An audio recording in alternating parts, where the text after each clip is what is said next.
എല്ലാവർക്കും നമസ്കാരം. ഞാൻ സരിത മഹേശ്വരൻ. ഇന്ന് ശ്രീമദ് വാൽമീകി രാമായണത്തിൻ്റെ ബാലകാണ്ഡത്തിലെ 65-ാമത്തെ സർഗം നമ്മൾ ആരംഭിക്കുകയാണ്. കഴിഞ്ഞ ദിവസത്തെ കഥ പറഞ്ഞു നിർത്തിയത് വിശ്വാമിത്രൻ തപസ് ചെയ്യുന്നതിൻ്റെ ഇടയ്ക്ക് വിശ്വാമിത്രൻ്റെ തപസ് നശിപ്പിക്കാനായിട്ട്, തപശക്തികളില്ലാതെയാക്കാനായിട്ട് ഇന്ദ്രൻ പലരെയും പിന്നെ പറഞ്ഞയച്ചു. രംഭയെ ശപിച്ച് കല്ലാക്കി എന്നുള്ള കഥയൊക്കെയാണ്. അതോടുകൂടിയിട്ട് ഇന്ദ്രനും അതുപോലെ കാമദേവനും പേടിച്ചോടി. വിശ്വാമിത്രൻ തൻ്റെ തപസ് കഠിനമായിട്ട് തുടരുകയും ചെയ്തു എന്നാണ് പറഞ്ഞത്. ഇനി എന്താണ് സംഭവിക്കുന്നതെന്ന് നോക്കാം. അഥ ഹൈമവതീം രാമ ദിശം ത്യക്ത്വാ മഹാമുനി പൂർവാം ദിശമനുപ്രാപ്യ തപസ്തേപേ സുദാരുണം. വിശ്വാമിത്രൻ ഇതുവരെയും തപസ് ചെയ്തിരുന്നത് ഹിമാലയത്തിൻ്റെ പാർശ്വങ്ങളിൽ ഇരുന്നിട്ടാണെന്നാണല്ലോ പറഞ്ഞത്. അത് മതിയാക്കി. അവിടെ വച്ചിട്ടാണ് പല പല ദുർഘടങ്ങളും സംഭവിച്ചത് എന്നുള്ളത് കൊണ്ട് അവിടെ ഇരുന്ന് പിന്നെയും കുറേ കാലം തപസ് ചെയ്തതിന് ശേഷം, അതാണ് കഴിഞ്ഞ സർഗം പറഞ്ഞു നിർത്തിയത്. അങ്ങനെയാണ്, കുറേ കാലം പിന്നെയും അവിടെ ഇരുന്ന് തന്നെ തപസ് ചെയ്തു. അതിനുശേഷം വിശ്വാമിത്രൻ എന്താണ് ചെയ്തത്? ഹൈമവതീം ദിശം ത്യക്ത്വാ മഹാമുനി. അനന്തരം ഹിമാലയ പാർശ്വങ്ങൾ, ഹൈമവതീ ദിശം എന്ന് പറഞ്ഞാൽ ഹിമാലയത്തിൻ്റെ സമീപത്തുള്ളതായ പ്രദേശങ്ങളൊക്കെ തന്നെ അവിടെ ഇരുന്നിട്ടാണ് തപസ് ചെയ്തത്. അത് മുഴുവനും ത്യക്ത്വ, അത് ത്യജിച്ചിട്ട് പൂർവാം ദിശമനുപ്രാപ്യ തപസ്തേപേ സുദാരുണം. പൂർവാം ദിശം എന്ന് പറഞ്ഞാൽ കിഴക്ക് ഭാഗത്തേക്ക്, കിഴക്ക് ദിക്കിലേക്ക് പോയിട്ട് മഹാമുനിയായിട്ടുള്ള വിശ്വാമിത്രൻ കഠിനമായിട്ട് വീണ്ടും തപസ് ചെയ്യാൻ ആരംഭിച്ചു. ശ്രീരാമനോട് ശതാനന്ദൻ പറയാണ്, അല്ലയോ രാമ, വിശ്വാമിത്രൻ ഇതുവരെ തപസ് ചെയ്തിരുന്ന സ്ഥലം ഉപേക്ഷിച്ചിട്ട് കിഴക്ക് ദിക്കിലേക്ക് കുറേ ദൂരത്തേക്ക് മാറിപ്പോയിട്ട് പിന്നെയും അവിടെ ഇരുന്ന് തപസ് ചെയ്യാൻ തുടങ്ങി. മൗനം വർഷസഹസ്രസ്യ കൃത്വാ വ്രതമനുത്തമം ചകാരാപ്രതിമം രാമ തപഃ പരമദുഷ്കരം. അത് നിസ്സാരമായിട്ടുള്ളൊരു കാലയളവൊന്നും ആയിരുന്നില്ല ആ തപസ്സിൻ്റേത്. അതെത്രയായിരുന്നു? വർഷസഹസ്രസ്യ വ്രതം. വർഷസഹസ്രം എന്ന് പറഞ്ഞാൽ 1000 കൊല്ലം. 1000 കൊല്ലം നീണ്ടു നിൽക്കുന്നതായ അനുത്തമം വ്രതം കൃത്വ. അനുത്തമമായിട്ടുള്ള വ്രതം. അതിന് മറ്റൊരു പ്രത്യേകത കൂടിയുണ്ട്, മൗനം വ്രതം. ഒരാളോടും ഒന്നും മിണ്ടണില്ല, ആരെന്ത് ചോദിച്ചാലും ഒന്നും പറയണില്ല. അങ്ങനെ 1000 കൊല്ലം വിശ്വാമിത്രൻ തപസ് ചെയ്തു. അനുത്തമം വ്രതം കൃത്വ. പിന്നെ അതിനു ശേഷവും അത് തന്നെ തുടർന്നു തന്നെയാണ് പറയണത്. ചകാര അപ്രതിമം രാമ തപഃ പരമദുഷ്കൃതം. ആരെക്കൊണ്ടും ചെയ്യാൻ പറ്റാത്തതായിട്ടുള്ള അത്ര കഠിനമായിട്ടുള്ള വ്രതം, അതാണ് പരമദുഷ്കരം. ആർക്കും ചെയ്യാൻ പറ്റാത്തതായ ആ തപസ്, അപ്രതിമമായിട്ടുള്ള, തുലനം ചെയ്യാൻ പറ്റാത്തതായിട്ടുള്ള തപസ് പിന്നെയും വിശ്വാമിത്രൻ തുടർന്നുകൊണ്ടിരുന്നു. അങ്ങനെ 1000 കൊല്ലം കഴിഞ്ഞപ്പോൾ എന്താ ഉണ്ടായത്? അതാണ് 3-ാമത്തെ ശ്ലോകത്തിൽ പറയണത്. പൂർണേ വർഷസഹസ്രേതു കാഷ്ഠഭൂതം മഹാമുനിം വിഘ്നൈർബഹുഭിരാധൂതം ക്രോധോനാന്തരമാവിശത്. എന്നിട്ട് പറയാണ്, ഇത്രയും കാലം കഴിച്ചുകൂട്ടി 1000 കൊല്ലമൊക്കെ കഴിഞ്ഞ് പോകുമ്പോഴേക്കും എന്തെല്ലാം തടസ്സങ്ങളൊക്കെ സംഭവിക്കാം. അതൊന്നും പക്ഷേ ആ വിശ്വാമിത്ര മഹർഷിയെ ബാധിച്ചില്ല. അതാണ് ഇവിടെ പറയണത്. പൂർണ്ണേ വർഷസഹസ്രേതു. വർഷസഹസ്രം പൂർണ്ണമായപ്പോൾ മഹാമുനി എങ്ങനെയായി തീർന്നു? കാഷ്ഠഭൂതം മഹാമുനിം. ഒരു വിറകും കൊള്ളി പോലെ ഉണങ്ങി വല്ലാതെ ക്ഷീണിതനായി. ആദ്യം പറഞ്ഞിരുന്നു, ഞാൻ 1000 കൊല്ലം തപസ്സൊക്കെ ചെയ്യും, എൻ്റെ ശരീരം ഇങ്ങനെ തന്നെ ഇനിയും ബാക്കി ഉണ്ടാവും എന്നൊക്കെ വിശ്വാമിത്രൻ പറഞ്ഞതായിട്ട് കഴിഞ്ഞ സർഗത്തിൽ പറഞ്ഞു. അതേപോലെ തന്നെ ശരീരത്തിലെ എല്ലും തോലും മാത്രമായി തീർന്നു ബാക്കി. അതാണ് കാഷ്ഠഭൂതം മഹാമുനിം. ഒരു വിറക് പോലെ വർത്തിക്കുന്ന, കാഷ്ഠം എന്നുള്ളതിന് വിറക് എന്നാണ് അർത്ഥം, വിറക് പോലെ ഇരിക്കുന്നവനായ ആ മഹാമുനിക്ക് എന്തൊക്കെയായിട്ടും മഹാമുനിയുടെ അടുത്തേക്ക് ക്രോധം വരികയുണ്ടായില്ല. എന്തൊക്കെയായിട്ടും ബഹുഭിഹി വിഘ്നൈഹി ആധൂതം അഭി. പലതരത്തിലുള്ള മുടക്കങ്ങൾ, വിഘ്നങ്ങൾ ഒക്കെ വന്ന് ഭവിച്ചു എങ്കിൽ പോലും അദ്ദേഹത്തിന് ഉള്ളിൽ ക്രോധം വരികയുണ്ടായില്ല. ക്രോധോനാന്തരം ആവിശത്. അന്തരം ക്രോധ ന ആവിശത്. ഉള്ളിനെ, മനസ്സിനെ ദേഷ്യം എന്നുള്ള ഭാവം ആവേശിച്ചില്ല. ക്രോധമില്ലാതെ ആയാൽ തന്നെ കുറേ കാര്യങ്ങളൊക്കെ നമുക്ക് കയ്യിൽ ഒതുങ്ങി കിട്ടും. ക്രോധം വരുമ്പോഴാണ് വിനാശം വരണത്. ഒന്നിനോട് താല്പര്യം തോന്നുന്നു, അത് കിട്ടാതെ വരുമ്പോൾ ക്രോധം തോന്നുന്നു, ക്രോധം തോന്നുമ്പോൾ ബുദ്ധിനാശം ഉണ്ടാവണു, അങ്ങനെ നശിക്കുകയാണ് ചെയ്യുക എന്നുള്ളതൊക്കെ നമ്മളെല്ലാവരും കേട്ടിട്ടുള്ള മഹദ്വചനങ്ങളാണ്, ഗീതാവാക്യങ്ങളൊക്കെ തന്നെയാണ്. അങ്ങനെയൊക്കെ ഒരു കാലഘട്ടം ഉണ്ടായിരുന്നു. എല്ലാത്തിലും മോഹിതനായി പോകുന്ന ഒരു കാലഘട്ടം വിശ്വാമിത്രൻ ഉണ്ടായിരുന്നു. പക്ഷേ കഠിനമായിട്ടുള്ള തപസ് വർദ്ധിപ്പിച്ചത് കാരണം അവസാനം വിശ്വാമിത്രൻ ആ ഒരു കുടുക്കിൽ നിന്നൊക്കെ രക്ഷപ്പെട്ടു. അതാണ് ക്രോധം ഉള്ളിനെ, അന്തരത്തെ ആവേശിച്ചില്ല. സകൃത്വാ നിശ്ചയം രാമ തപ ആതിഷ്ഠതാവ്യയം തസ്യ വർഷസഹസ്രസ്യ വ്രതേ പൂർണ്ണേ മഹാവ്രത.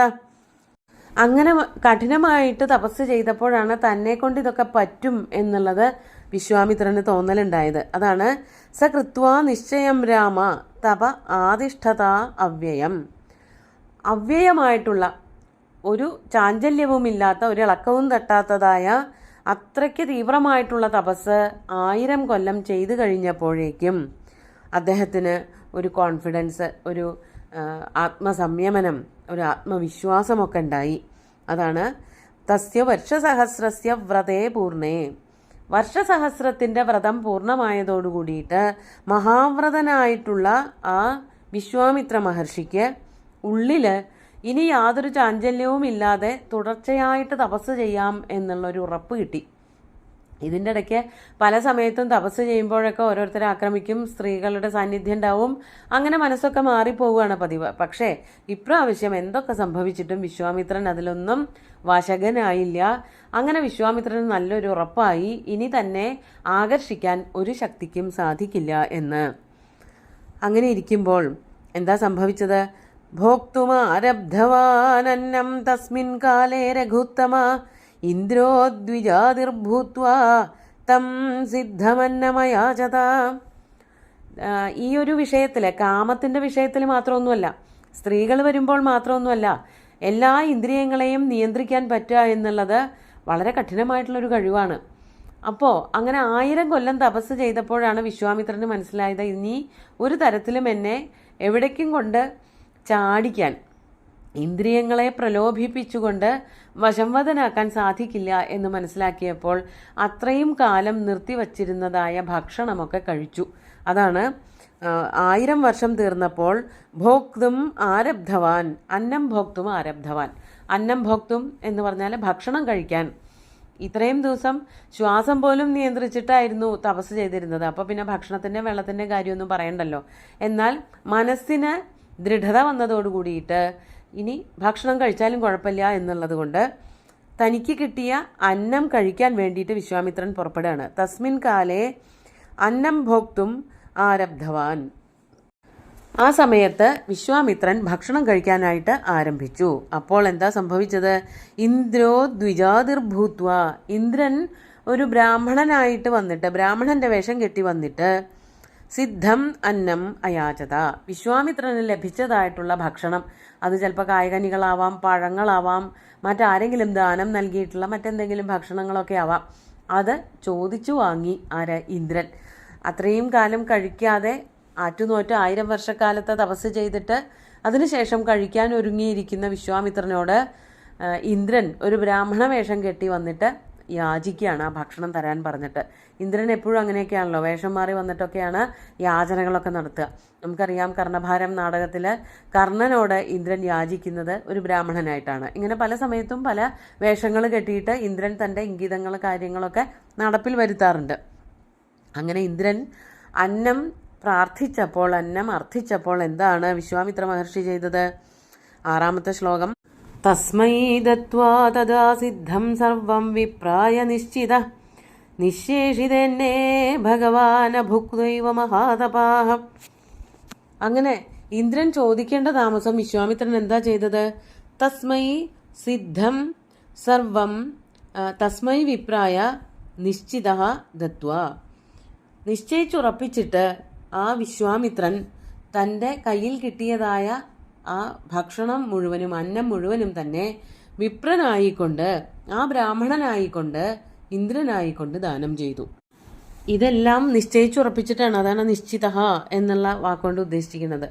തനിക്ക് ബ്രഹ്മർഷി പദവി, ബ്രഹ്മർഷിത്വം കിട്ടണമെന്നുള്ള ആ നിശ്ചയം അതിൽ ഉറച്ചു നിൽക്കുന്നവനായിട്ടുള്ള വിശ്വാമിത്രൻ തസ്മൈ വിപ്രായ, ആ വിപ്രനായിക്കൊണ്ട് ഇന്ദ്രനായിക്കൊണ്ട് സിദ്ധം സർവം ദത്വ, ലഭിച്ച എല്ലാ ഭാഗവും അന്നവും അത് കൊടുക്കുക ചെയ്തത്. താൻ ഒന്നും എടുത്തില്ല. കഴിക്കാൻ വേണ്ടി പുറപ്പെട്ടപ്പോഴാണ് ബ്രാഹ്മണൻ യാചിച്ചത്, അത് മുഴുവൻ കൊടുക്കുകയും ചെയ്തു. അതാണ് നിശേഷിതന്നെ ഭഗവാൻ അഭുക്തൈവ മഹാതപാഹ. നിശേഷിതമായ, ഒട്ടും ബാക്കി വയ്ക്കാതെ അന്നം മുഴുവനും തന്നെ നൽകിയപ്പോൾ ഭഗവാൻ വിശ്വാമിത്രൻ എന്തായി തീർന്നു? ഒന്നും കഴിക്കാത്തവനായിട്ട്, ഭക്ഷണമൊന്നും കഴിക്കാത്തവനായിട്ട് അവശേഷിച്ചു. അതാണ് ഭഗവാൻ അഭുക്തൈവ മഹാതപാഹ, ഭഗവാൻ അഭുക്തൈവ അവസ്ഥിത. അദ്ദേഹം ഒന്നും കഴിക്കാതിരുന്നു, എന്നിട്ടും മനസ്സിന് ചാഞ്ചല്യം ഉണ്ടായില്ല എന്നാണ് പറയണത്.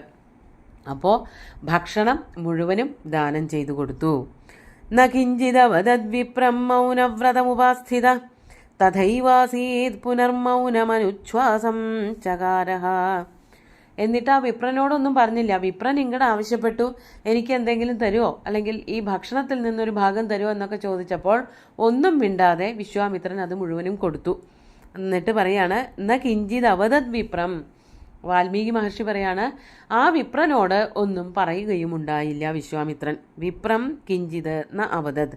അതെന്തുകൊണ്ടായിരുന്നു? മൗനവ്രതം ഉപാസ്ഥിത.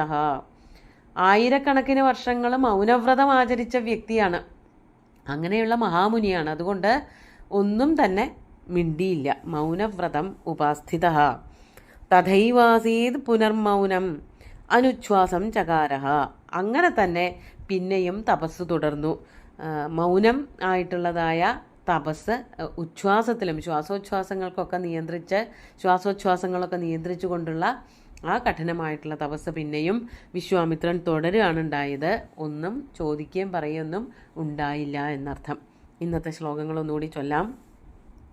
അഥ ഹൈമവതീം രാമ ദിശം ത്യക്ത്വാ മഹാമുനി പൂർവാം ദിശമനുപ്രാപ്യ തപസ്തേപേ സുദാരുണം മൗനം വർഷസഹസ്രസ്യ കൃത്വാ വ്രതമനുത്തമം ചകാര പ്രതിമം രാമ തപഃ പരമദുഷ്കരം പൂർണേ വർഷസഹസ്രേതു കാഷ്ഠഭൂതം മഹാമുനിം വിഘ്നൈർബഹുഭിരാധൂതം ക്രോധോനാന്തരമാവിശത് സകൃത്വാ നിശ്ചയം രാമ തപ ആതിഷ്ഠതാവ്യയം തസ്യ വർഷസഹസ്രസ്യ വ്രതേ പൂർണേ മഹാവ്രത ഭോക്തുമാരബ്ധവാനന്നം തസ്മിൻ കാലേ രഘുത്തമ ഇന്ദ്രോദ്വിജാതിർഭൂത്വാ തം സിദ്ധമന്നമയാചത തസ്മൈ ദത്വാ തദാ സിദ്ധം സർവം വിപ്രായ നിശ്ചിത നിശേഷിതേന്നേ ഭഗവാൻ ഭുക്ത്വൈവ മഹാതപാഃ ന കിഞ്ചിദവദദ്വിപ്രം മൗനവ്രതമുപാസ്ഥിത തഥൈവാസീത് പുനർമൗനമനുച്ഛ്വാസം ചകാരഃ. വിശ്വാമിത്രൻ ബ്രഹ്മർഷി പദവിയിലേക്ക് എത്താൻ തന്നെ വേണ്ടിയിട്ട് ഉത്സാഹിച്ചു കൊണ്ടിരിക്കുകയാണ്. അതുകൊണ്ട് വർത്തമാനങ്ങളൊന്നും ഉണ്ടായില്ല. വാക്കുകൾ കൊണ്ടുള്ള ആ സംഭാഷണങ്ങൾ ആരംഭിച്ചാലാണ് പിന്നെയുള്ള ബന്ധനങ്ങളും ഒക്കെ ഉണ്ടാവുക. അതുകൊണ്ട് അതെല്ലാം വേണ്ടെന്ന് വച്ചിട്ട് വിശ്വാമിത്രൻ തനിക്ക് കിട്ടിയതൊക്കെ ദാനവും ചെയ്ത് അങ്ങനെ തപസ് തുടർന്നു എന്നാണ് പറയണത്. സുന്ദരമായിട്ടുള്ള ശ്ലോകങ്ങൾ ഭഗവാൻ ശ്രീരാമചന്ദ്രൻ്റെ കാൽക്കൽ അർപ്പിച്ചുകൊണ്ട് ഗുരുവായൂരപ്പനെ സാഷ്ടാംഗം നമസ്കരിച്ചുകൊണ്ട് എല്ലാവർക്കും ശുഭദിനം നേർന്നു നിർത്തട്ടെ. നന്ദി.